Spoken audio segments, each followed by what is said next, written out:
Chapter 14, Hide and Go Squeak. Apparently, the day after Thanksgiving, humans do two things: eat leftovers from the day before and go shopping.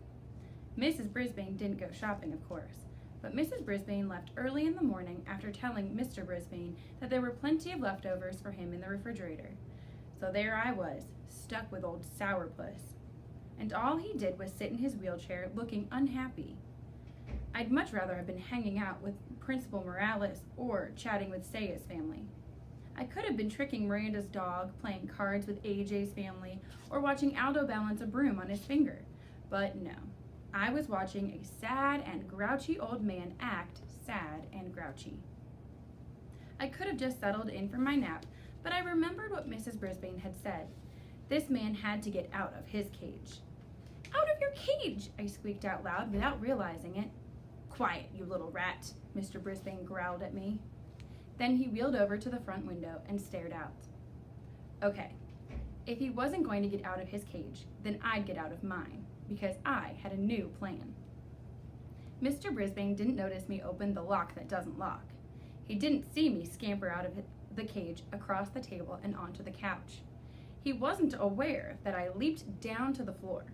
He didn't even think about me until I stood in the middle of the living room and said, "Catch me if you can." I know he only heard me squeaking, but I sure got his attention. He was as surprised as could be to see me there. "How did you get out?" "And how am I ever going to get you back in?" He rolled toward me. "Come on, whatever your name is, let's get back in the cage." I let him get just close enough to reach me. He bent forward, cupping his hands. But just as he reached out to grab me, I dashed over to the opposite side of the room. "You little rat," he said. "You can't outsmart me." He rolled over to the closet and took a baseball cap off a hook. Again, he approached, and I let him get almost within arm's reach. This time, he raised the baseball cap and said, "Okay, fella, let's play ball." "We'll see about that," I squeaked as I bustled off to the living room. We quickly established the rules of the contest. 1, I would stay out in the open in places he could reach me in his wheelchair. 2, he would use his cap to capture me, if he could. Once he reached the dining room, I rushed into the den. "Oh, you think you're clever? We'll see who's clever," he challenged. From the den, I scuttled over to the hallway. By now, Mr. Brisbane's cheeks were pink and he was almost smiling. "You're smart, but you won't win this one." This time, I let him get that cap within a whisker of capturing me, just to keep the game interesting. Then I scurried back into the living room. But before he followed me, Mr. Brisbane slammed the bathroom, bedroom, and guest room doors. Aha! He was limiting my range of possibilities. Pretty cunning. In the living room, I decided to make a bold move. I hid under the couch. Then I let Mr. Brisbane stew for 5 minutes. "Come here, Humphrey.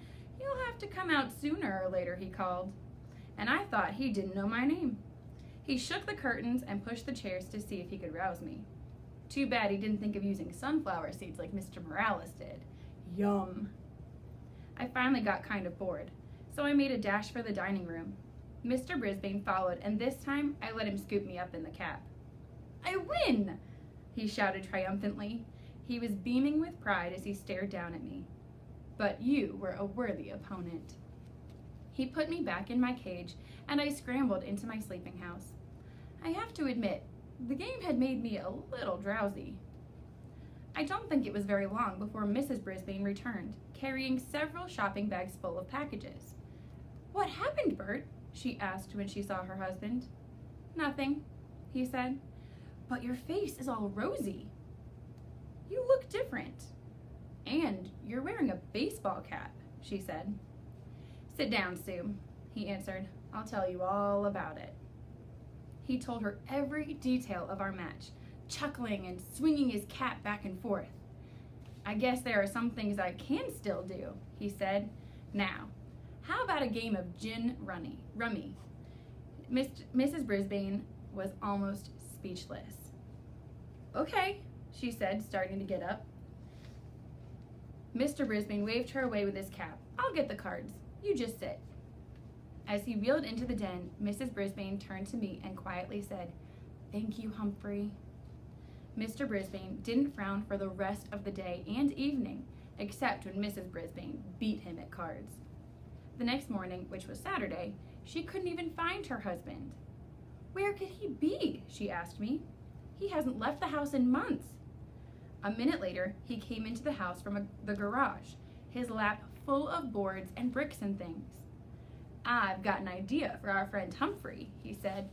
Mr. and Mrs. Brisbane spent most of the rest of the day building an obstacle course on the coffee table in the den. They lined up boards along the side, so I couldn't stray too far. And then they set up things for me to climb over and climb under, like bricks with holes to hide in, or big cardboard tubes. And Mr. Brisbane constructed a series of ramps for me to climb. Oh, we had a wonderful day.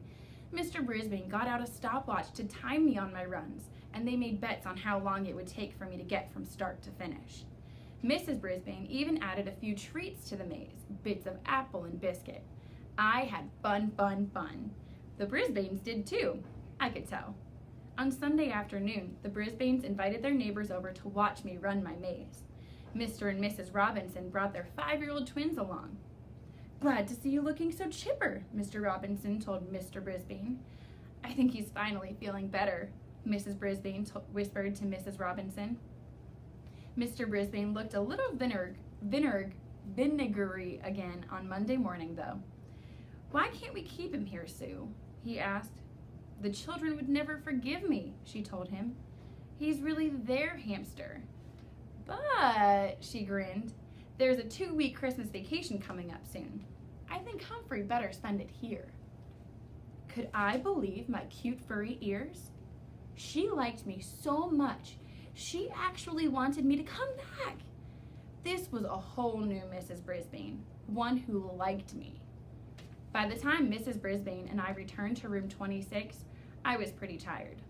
But it was a good tired, and I knew I could rest up from my weekend during recess. Tip 14. Hamsters should be let out of their cages to run in a closed environment for an hour or 2 at a time. Guide to the Care and Feeding of Hamsters, Dr. Harvey H. Hammer.